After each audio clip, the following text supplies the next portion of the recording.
comes after the so-called end of time.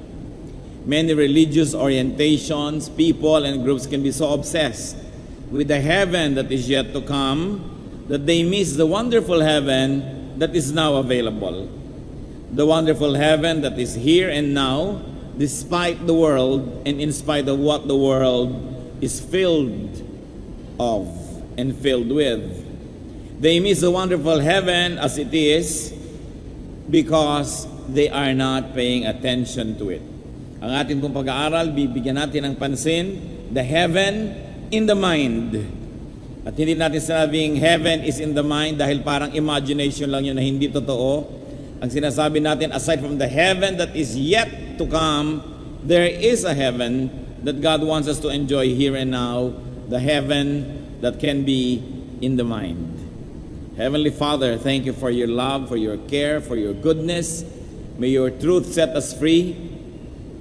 May your truth enable us to enjoy all the wonderful things that you have prepared for us. And may we also be empowered by you to take all our responsibilities so we can extend heaven here on earth in many people's lives.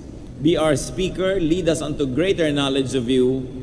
At ang dalangin namin, Panginoon, ang mga pagbubulay-bulay namin magbubunga sa kagandahang loob at sa kabutihan ng mga gawa namin. Ayon na rin sa pagsunod namin sa iyong kalooban. Patawarin niyo po kami sa aming mga kasalanan. Puspusin niyo kami at punuan ng mga kakulangan namin. Huwag kayong maging tagapagsalita, Panginoon. Walk in our midst. Pronounce your blessings and your teachings. Lift up only your name and bless your people. In the name of Jesus we pray. The heaven in the mind. Yan po ang laging iniisip ng marami, heaven as future. And where is that heaven? They say up there. Psalm 103 verse 11, for as high as the heavens are above the earth. Kaya nagiging parang masyadong physical ang tingin natin dyan sa taas. Nasaan yun? At kailan yung darating? When? And of course, most people who think of heaven will say, in the next life. Magtiis ka anak, may langit ang mga nagdusa dito sa lupa, darating din. Or after the end of time, whatever that means. 2 Peter 3 verses 12 to 13. As you look forward to the day of God and speed its coming, that they will bring about the destruction of the heavens by fire, and the elements will melt in the heat. But in keeping with this promise, we are looking forward to a new heaven and a new earth, the home of righteousness. And of course, a major Christian doctrine is to look forward to the heaven which is yet to come. When we talk about that heaven which is yet to come, especially when it comes to the point of view of many people and many religious orientations, people always ask how? How can we get there? And various prescriptions according to religious scholar are available. There are religious persuasions that say by works. Kailangan magpakahirap ka, magdusa ka at maging parang impyerno sa hirap ang buhay mo para sa susunod, guminhawa ka. May mga gano'n nagtuturo. Siyempre naman, mayroong teaching na by grace. Bigay lang talaga yan, hindi mo yan dineserve, wala kang ginawa para matamo mo ang bagay na yan. And there are groups that will teach by special, hidden, and secret, very esoteric means. That you are initiated into mysteries and mysterious initiations and rites and ceremonies. And there are people that say, ay, parang salad yan, by combination. May works, may grace, at saka mayroong mga secret, hidden rituals. This mysterious heaven that religion peddles has been abused and overused by religions. It is a sad fact of religiosity that when you look at the history of religions, heaven has been so abused so people could be comforted, could be entertained, persuaded, pressured, manipulated, drugged, exploited, afflicted, even killed or used. Hindi na bago sa ating pandinig na may mga nagtuturo na para pumatay ka, para sa iyong relihiyon, diretso kang pupunta sa paraiso. Para mamatay ka, para sa iyong pananalig, ay meron kang napakalaking gantimpala doon sa kabilang buhay. Habang ang ganyang mga katuruan ay mayroong reflections sa Bible, a very deep and important analysis and study is required before you even go to religious wars to kill or be killed in the name of God. Kaya ang mga pinakamadudugo at mga pinakamahihirap na mga labanan na nangyari sa kasaysayan ng tao, kadalasan ay relihiyoso ang dahilan. That religious wars have registered some of the most bloody, some of the most horrible wars that humanity has ever gotten into.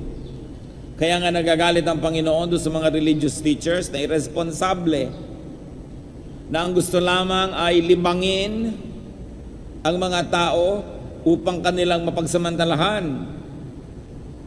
Ang gusto lang ay makonvert ang mga tao para maging bala nila sa kanyon, pamparami sa kanilang statistics, pampuno ng mga silya sa kanilang mga bahay dalanginan. Matthew 23:15, "Woe to you, teachers of the law and Pharisees," the Lord Jesus says, "you hypocrites! You travel over land and sea to win a single convert, and when he becomes one, you make him twice as much a son of hell as you are." At sino ang kausap dito ng Panginoon? Yung mga teachers of the law, the teachers of the Bible. So maaari pala na ang mga mangaral, nagtuturo, maging ng mga katuruan sa Biblia ay maging dahilan pa ng kapahamakan ng kanilang mga naturuan, na mabuti pa sanang di na lang nila narating at di nila nahipo at hindi nila naihawa sa kanilang mga religious bias, sa kanilang mga self-righteous doctrines, sa kanilang mga katuruan na sumisira sa tao, na ang tao ay nagiging mapaghusga sa kapwa, nagiging mayabang, at nagiging palaaway sa pangalan ng Diyos. Sabi niya, sumpain kayo mga guro.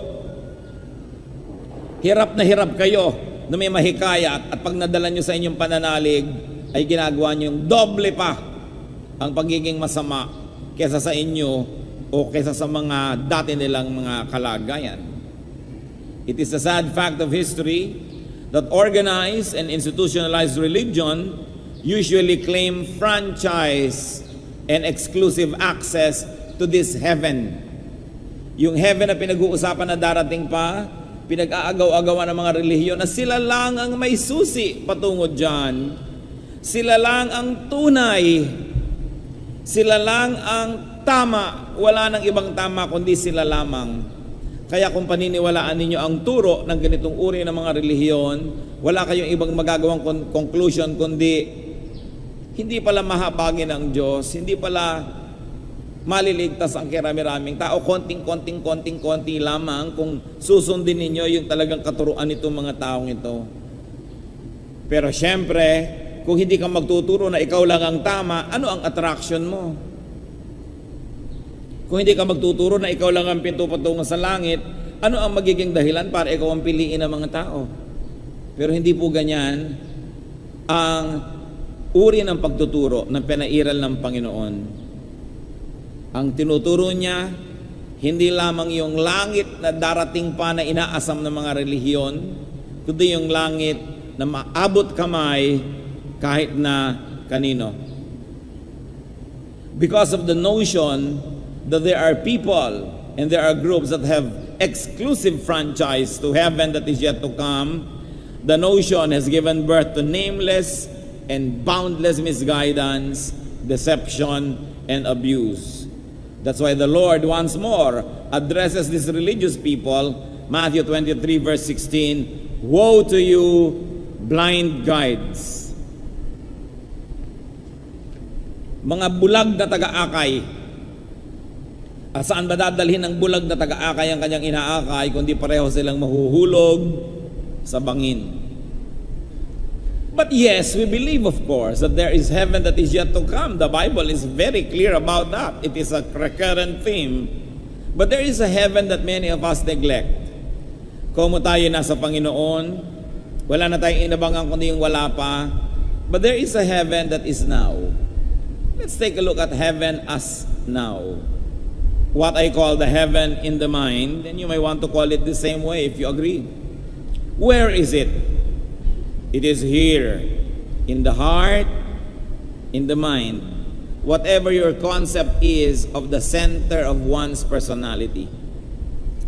Hindi yung mga langit na ang mga poste ay Doric or Corinthian na parang mga Greek buildings.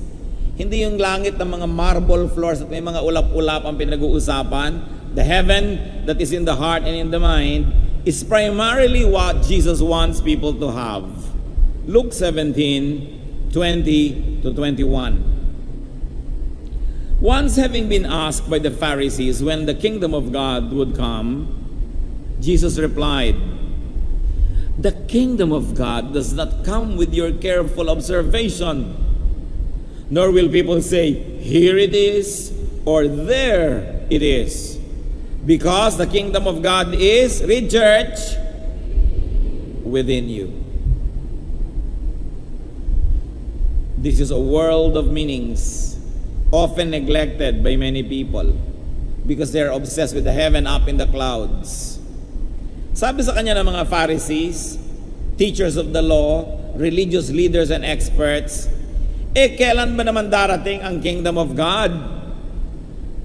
Sabi ng Panginoon, aba, hindi yan darating sa kaaabang nyo.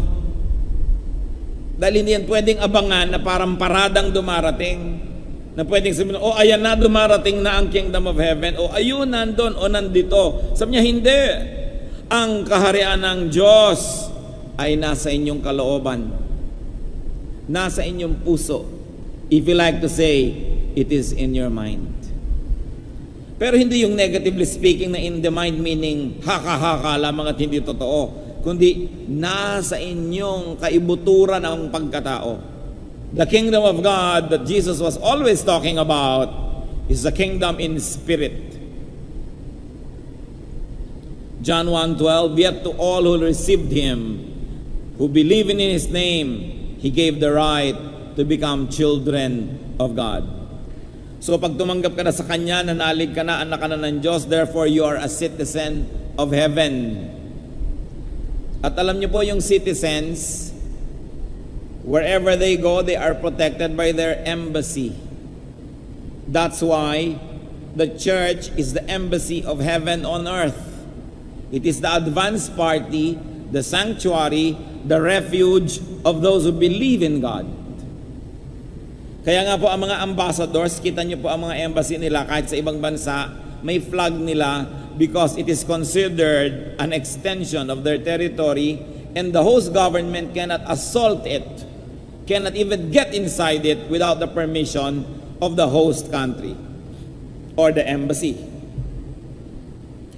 And when the ambassador rides his car and this car bears the flag of his country, not even our local policemen can give them a parking ticket. We cannot apprehend them. Hindi sila pwedeng hulihin kung ayaw nilang pahuli because that car becomes an extension of their country. Embassy pa lang yan ng tao, yung embassy ng Diyos. Kaya sabi, bagamat may tunay na kinalalagyan ng Diyos sa mga kalangitan kung nasan man yon, pero ang puso ng mananampalataya, embassy of heaven. It becomes an extension of the kingdom of God so that the people of God can take refuge and protection and nourishment in it. Kaya ang mahalaga po, ma-develop natin yung kingdom of God that is within us. When does that happen? When do we begin to enjoy the kingdom of God? Yung pinag-uusapan natin kingdom that is yet to come, pag dumating na yon o pag namatay ka at napunta ka doon, according to the beliefs of many, pero habang buhay ka pa dito, paano? Yes, you can have that kingdom here. If having Jesus is salvation, if having Jesus is heaven, then that heaven is here and now. Tulad ng sinabi niya kay Zacchaeus sa Luke 19:9, Jesus said to him, "Today salvation has come to this house." Not later, not in the future, but today. Salvation has come to this house. The people here have become citizens of heaven. Their hearts, their home, become embassies of heaven. And if it's Jesus that is the key to that heaven, then it is not only now, but it is for always. Hebrews 13:5, "Never will I leave you, never will I forsake you." It is always. It is not just now. Now, how do you get there? Because the kingdom that we're talking about is not a physical place, then you don't go there by transportation, but you go there by transformation. Because it is a spiritual kingdom, then it can be had and enjoyed through a spiritual experience. So how do you have the kingdom of God that Jesus is talking about? By transformation, first in thought. Because it is in the mind. So if you're going to change the contents of your mind, you have to change the way that you think. Romans 12:2, "Do not conform any longer to the pattern of this world, but be transformed by the renewing of your mind. Then you will be able to test and approve what God's will is, His good, pleasing, and perfect will." Huwag na daw makiayon sa paraan ng pag-iisip ng sanlibutan, kundi baguhin ang lahat-lahat at magbago sa pamamagitan ng pagbabagong loob, pagbabago ng isip, pagbabago ng paraan ng pag-iisip. Sapagkat kung nagbabago tayo ng paraan ng pag-iisip, mababago ang paraan ng ating pagkilos, mababago ang ating mga gawa, mababago ang ating mga kinakahiratian at ang ating mga habits, mababago ang ating pagkatao, therefore mababago ang lahat. Kahit ang buong paligid mo hindi nagbago. Dalawa po, at least two, dahil marami yan, there are at least two forms of reality that we can experience. One is the reality that is physical. Yung nangyayari, halimbawa, meron kayong asawa o kasintahan o mahal sa buhay in a romantic way, at nakita nyo nakikipagyakapan sa iba, kitang-kita nyo, reality happening physically, ano mangyayari, mararamdaman ninyo? Bibilis ang inyong pulso, lalakas ang tibok ng inyong puso, mag-iinit ang inyong mga punong tainga, luluwa ang inyong mata, magkakaliko-liko ang inyong mukha, at matitigas ang inyong muscle, at susugod kayo at magagalit kayo at maninibugo kayo dahil nakita niyong totoo, physical reality. Ngayon, another reality that is in the mind. Nasa bahay kayo, wala ang inyong mahal sa buhay, malayo, pero naisip-isip niyong siguro may kayakap siyang iba ngayon. Nagyayakapan sila, napakatamis ng kanilang samahan. Anong mararamdaman nyo? Bibilis ang inyong pulso, lalakas ang tahip ng inyong dibdib, maninigas ang inyong mga muscle, magkakaliko-liko ang inyong mukha, mag-iinit ang punong tainga nyo.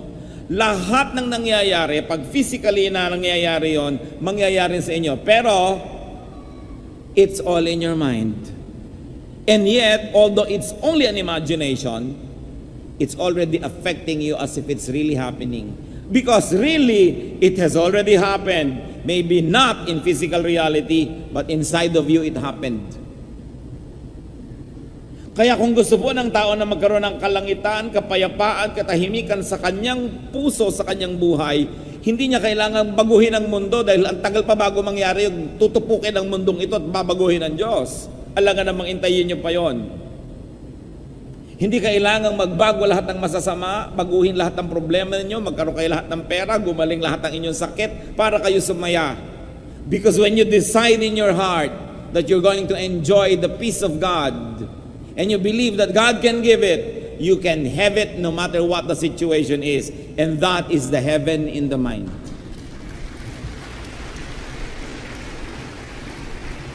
At iyon ang marapat nating naisin na makamtan habang hinihintay natin yung physical, tinatawag natin real heaven. Kailangan maranasan natin ipinangako ni Jesus that the kingdom is within you. Kaya ang mga tunay na mananampalataya, ang malalalim ang mga pananalig, kahit walang kapera-pera, hindi nag-aalala. Sasabihin nila, well, may Diyos. Pagkakain na ako, papakainin ako ng Diyos. Yung mga may sakit na hindi pa gumagaling, sabi nila, may Diyos. At kung hindi man ako gumaling ngayon, napadali ang aming pagkikita, gumraduate ako mula sa buhay na ito, hindi ako masyado mag-aalala. Yung mga ang anak ay malalayo, ang mahal sa buhay ay malalayo, nag-aalala sa sabi nila, may Diyos. Yung Diyos ko dito, Diyos din doon. Kakausapin ko ang Diyos, ibibilin ko. Mas mahal nga yun ang Diyos kaysa mahal ko yon. So, magpapakapayapa ako dito. Pero yung mga taong wala sa Diyos, kahit nandyan na yung pera, nandyan na yung pagkain, nandyan na lahat, ligalig pa rin ang buhay nila at magulo pa rin. Because they don't have the heaven in their heart. And what do they have? The hell that is in the heart. Kasi kabaligtaran lang yan. Because there are Christians who are going definitely to heaven in the next life, but on earth they live in hell. Because the hell that is in the mind is what is ruling their lives. So you want to enjoy heaven now? Be transformed by the renewing of your mind. Huwag niyong bigyan ng Diyos ng napakaraming kondisyon. Magbago sana ang aking biyanan para ako matahimik. Tumalino ang aking anak. Lumaki ang aking pera. Magkaroon ako ng bahay. Lahat. Paano mangyayari lahat sabay-sabay? Nabubuhay tayo sa isang mundong napaka-imperfect. Pero nangyayari yan. The Lord said, hindi na dumarating ang langit sa kaaabang nyo, hindi nyo makikita kahit kailan, because it is in the heart. It is within you. 2 Corinthians 3:18, and we who with unveiled faces all reflect the Lord's glory are being transformed into His likeness with ever increasing glory which comes from the Lord who is the Spirit. Ano lang po ang central thought nito? Kung tayo nasa Panginoon, palalim ng palalim ang ating pananalig, pataas ng pataas ang ating espiritu, at patibay ng patibay ang ating pananalig, to the point that heaven is already real inside of you. Tulad na nga sinabi natin kanina na example. Kayo mga tao, init na init, merong mga taong sobrang lakas ng isip na i-imagine nilang nagiginaw sila at talagang nagiginaw. Meron naman mga tao na ini-imagine lang nila ang isang napakatahimik na puok, may mga ibon, mga halaman, may batis, na kahit nakatira sila sa estero, sumasaya ang kanilang pakiramdam because it is their garden in the heart. Masyado kasi tayong mga tao na nagiging physical, that we allow our physical environment to limit us. But never forget that we are spiritual beings, that you can transcend your environment and actually be where you want to be if you are spiritual. Because the Spirit knows no bounds, and the Spirit is timeless and spaceless. Only the physical body is limited by time and space. That's why, Christians, if you're going to have more and more of this heaven in the mind, you have to have more and more of praying. In fact, meditating. Kung sinabi ng Panginoon that don't make your prayers very long because the Father in heaven knows what you need before you ask Him, bakit magdamag kung minsan siyang nananalangin, sabi sa Biblia, o kaya maghapon nandun siya sa isang lugar na nanahimik? I like to believe that is meditating. That you meditate on the law of the Lord, you meditate on the beauty of God, you meditate on the goodness, the mercies, of God, and according to scientific discoveries lately, in fact, it was featured in the January 23, 2006 issue of Time magazine. Nasukat nila yan scientifically, yung mga taong mahilig mag-meditate, that daily meditations physically transform the cerebral cortex. The cerebral cortex is the biggest part of the brain.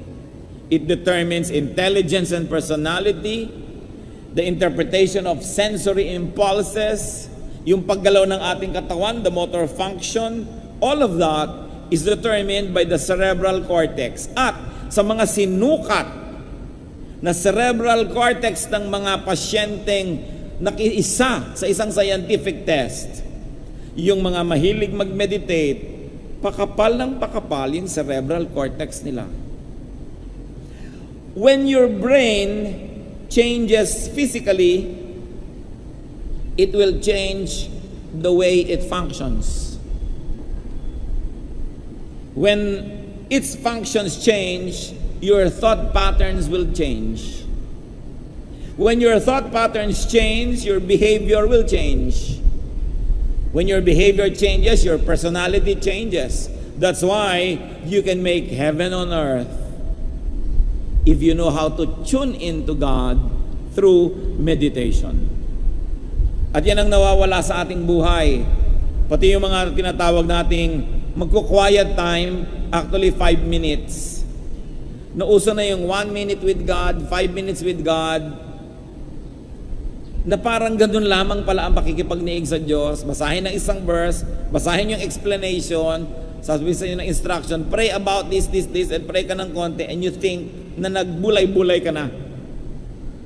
No wonder there is so much spiritual weakness and failure because we have very little meditation and aloneness with God.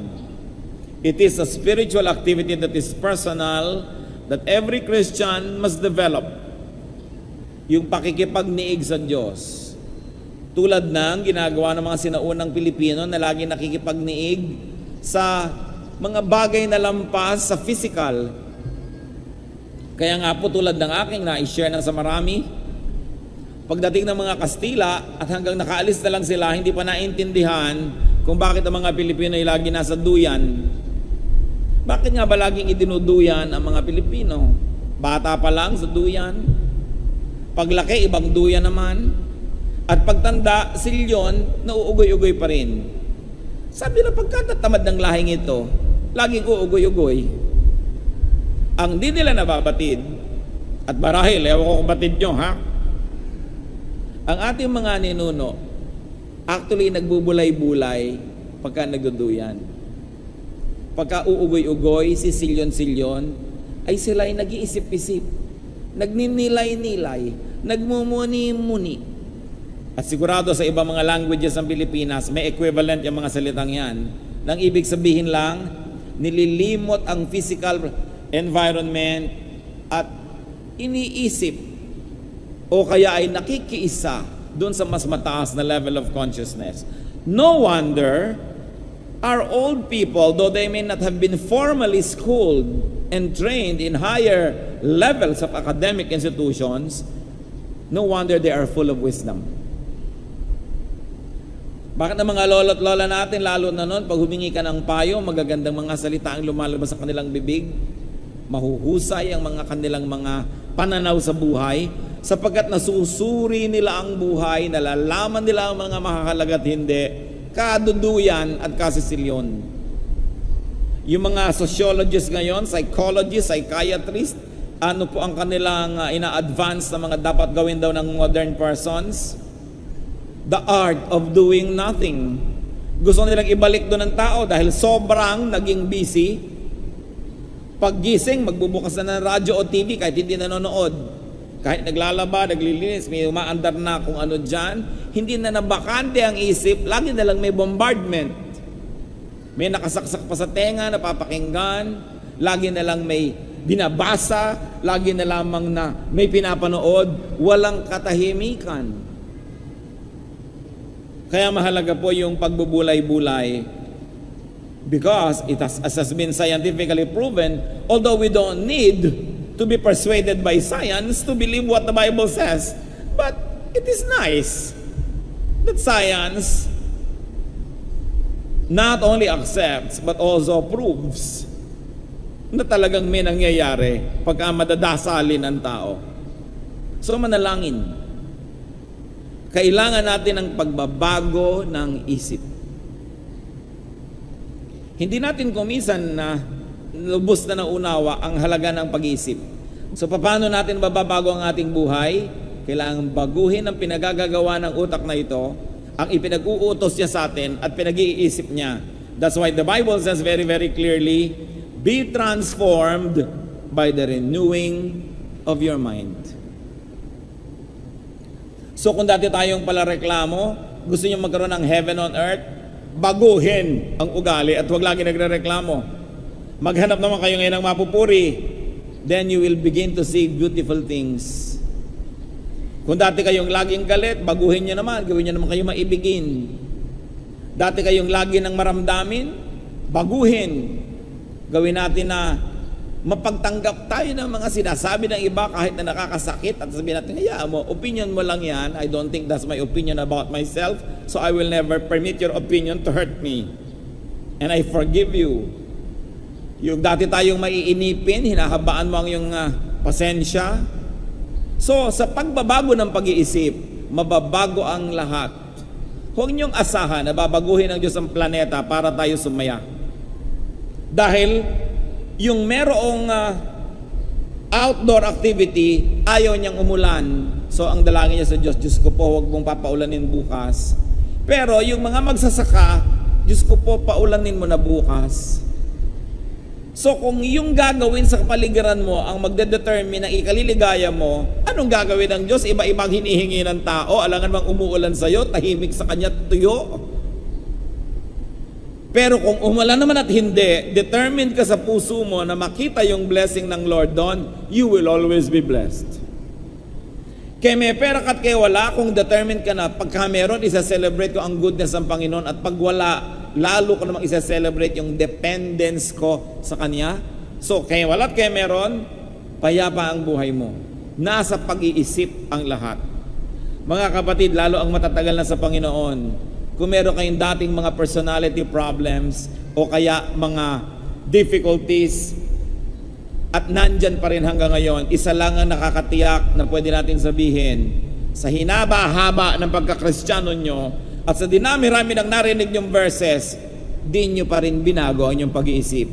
Kaya ganyan pa rin tayo. Walang ibang pwedeng sisihin. Kung lagi ka na lamang nagdedemand na mapansin ka, lagi kang magtatampo. Kung lagi kang naghahanap na ikaw yung center of attraction, lagi kang mabibigo at lagi kang magiging walang kwenta dahil nang aagaw ka lagi ng eksena ng iba. Change the way you think and the world will suddenly become heaven on earth. So be transformed in thought and be transformed in deed, as we have been saying. Luke 19:8, but Zacchaeus stood up and said to the Lord, Lord, look, here and now I give half of my possessions to the poor. And if I have cheated anybody out of anything, I will pay back 4 times the amount. So ano pong pinag-uusapan dyan? Si Zacchaeus na tax collector, mukhang pera, maraming dinaya, encountered the Lord and suddenly he changed the way he thinks or he thought.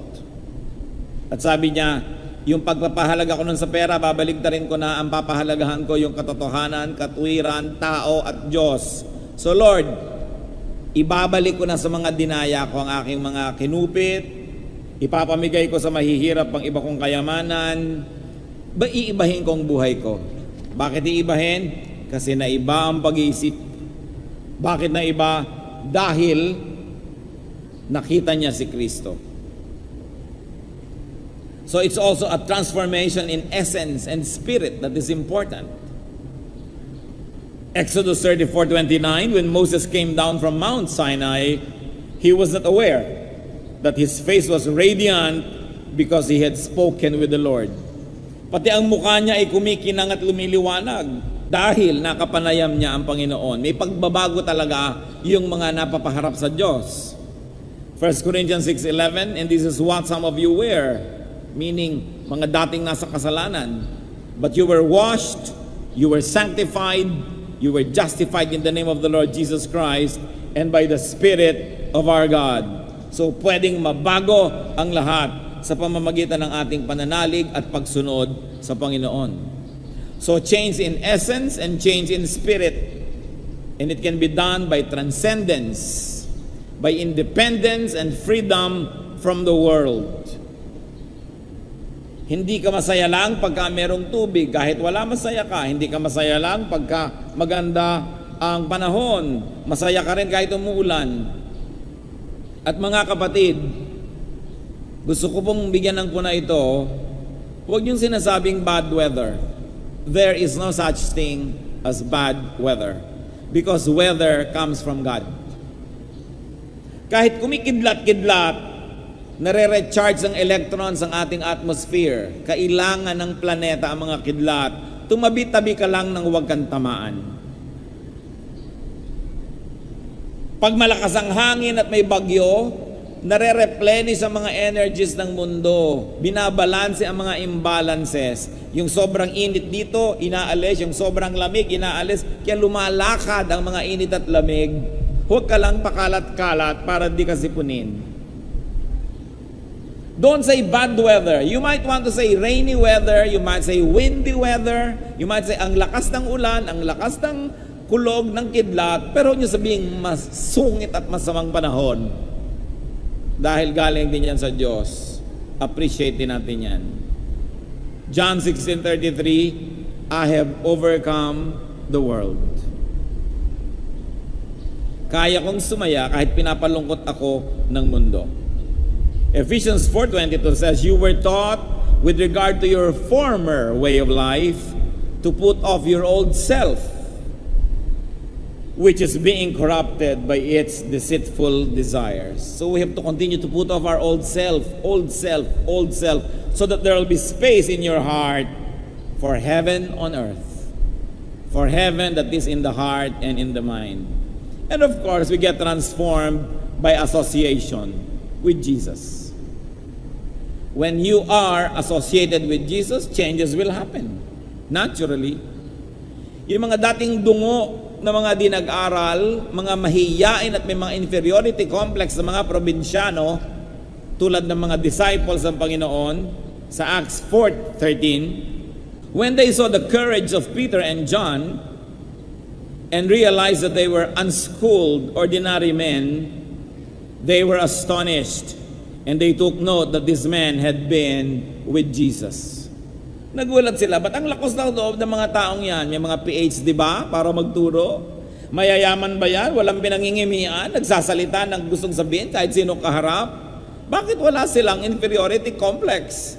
At sabi niya, ay, oo nga, kasama ni Jesus. Kaya dapat lang, asahan mo na merong boldness. Kaya mga anak ng Diyos, kung si Jesus nasa inyo at si Jesus sa inyong Panginoon, you have no business feeling inferior to anybody. Hindi kayo dapat may mga mahihiyain ako, hindi ako makakanta, hindi ako makabasa na para kayong bulating na mimilipit na kinakagat ng langgam tuwing tinatawag para magbasa ng Bible. Hindi bagay sa mga anak ng Diyos yan. They remembered that this man had been with Jesus. Kaya kahit hindi sila nakarating sa mataas na paaralan, malalakas sa mga loob, hindi mga mahiyain, ganyan ang Espiritu ng Diyos, pinapalaya tayo mula sa ganitong mga inferiority complex. Kaya huwag kayong magpatuloy sa ganitong mga di magandang mga kaugalian na ayoko, nahihiya ako, huwag akong umattend, baka ako matawag. Hindi bagay yan sa mga anak ng Diyos. Because we must have the spirit of strength and courage. Although we should still be proper. Hindi naman sobra tayo mga presko at mga mayayabang, pero hindi tayo dapat mga dungo at mga mahiyain dahil anak tayo ng Diyos. At ano pa? The change of essence by connection. When you are connected with the Lord, you will be powerful. John 15:5, I am the vine, Jesus speaking here, you are the branches. If a man remains in me and I in him, he will bear much fruit. Apart from me, you can do nothing. So may magagawa tayo basta't lagi tayong nakakonekta sa Panginoon. So how not to miss? In fact, how to enjoy this heaven now? Claim it. It's there for you to claim. Pero dapat siyempre makilala yan. Matthew 13:44-45. The kingdom of heaven is like treasure hidden in a field. When a man found it, he hid it again, and then in his joy went and sold all he had and bought the field. Again, the kingdom of heaven is like a merchant looking for fine pearls. At ano daw po ang ginawa ng merchant ito nung makita niya yung pearl of great value? Ibinenta niya lahat ng kanyang alahas para ma-afford niyang bayaran at kunin yung pearl of great value. When you recognize the kingdom of God, pay with it. Pay for it with everything you've got. Ang kapayapaan pala ay kalimutan nyo itong si bigote, kalimutan because you have found the pearl of great value. Ang katahimikan pala ay tigilan nyo ang pandaraya kahit na maraming pera binibigayan sa inyo, tigilan yan, ibayad yan, bilhin yung pearl of great value which is the kingdom of heaven. Ang kingdom of heaven pala ay buhay na malinis at hindi immoral, pues kalimutan ng mga immorality kahit nagbibigay ng pleasure because you pay with everything you have for the kingdom of heaven that you have discovered. May bayad. Hindi naman pera ang bayad dyan. Ang bayad lang ay pagpili. Pinipili mo ito kesa sa iba. Pinipili mo ang kapayapaan kesa sa gulo. Pinipili mo ang kabanalan kesa kasalanan. Pinipili mo ang katuwiran kaysa kalikuan. So you pay because you now will have to abandon even bad habits that have become parts of our lives. But when you find the kingdom of God, pay for it with everything you've got because it's worth it. Hindi dapat panghinayangan ang mga sakripisyo, ang mga tinatanggal sa buhay at mga pinuputol na relasyon para lang lubos na maghari sa ating puso ang kaharian ng Diyos. Sapagkat isa lang ang kasya sa puso mo at any given time, you cannot serve God and other gods. Kailangan pumili ka. At ang mahalaga, makita natin ito ang mahalaga, ito ang kailangan ko. Kaharian ng Diyos, langit sa puso ko, kapayapaan, paraiso dito sa lupa. Kailangan baguhin ko ang aking buhay, ang aking pag-iisip. And it will be yours. So you've got to claim it, recognize it. Or baliktarin nyo, recognize it first, then claim it. But you've got to have the heart and the eyes to see that this is what you need. And usually what we need is not what we want. And what we want is not always what we need. Nakilala ni Nicodemo si Jesus sa dinami-rami ng mga naging teacher sa Israel. Sabi niya, alam ko kayo galing sa Diyos. Nakilala niya. Si Peter, sa dinami-rami ng opinyon ng mga tao tungkol kay Jesus, sabi niya, you are the Christ, the Son of the living God. Nakilala niya. At si John, sa John 6:66-69, yung mga natutuwang sumunod kay Jesus dahil lagi napapagaling, napapakain, etc., etc., nung turuan niya ng mahihirap na bagay, nag-alisa na yung iba. From this time, many of his disciples turned back and no longer followed him. Iniwan nila si Jesus. You do not want to live too, do you? Jesus asked the 12. Simon Peter answered him, Lord, to whom shall we go? You have the words of eternal life. We believe and know that you are the Holy One of God. So nung marami nang umaalis, itong mga talikod kay Kristo dahil mahirap na ang mga itinuturo niya, sabi niya doon sa mga 12 na ito, o kayo, hindi niyo naman gustong iwan din ako, ha? Bakit naman po namin kayo iiwan? Kayo ang pinagmumulan ng mga salitang nagbibigay ng buhay. So sabi nila Peter dito, kahit mahirap, kahit hindi namin laging nauunawaan, kahit na ang buong mundo'y tumalikod, hindi namin gagawin because we knew you. We met you and we know that you are the word of life. And if you have met the Lord and you know that He is the word of life, you will not leave Him just because it is inconvenient.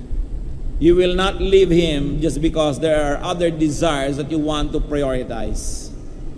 Because He is the Word of life. So, what do? How can you enjoy heaven now? Think it. Hindi ko sabing think about it, but think it.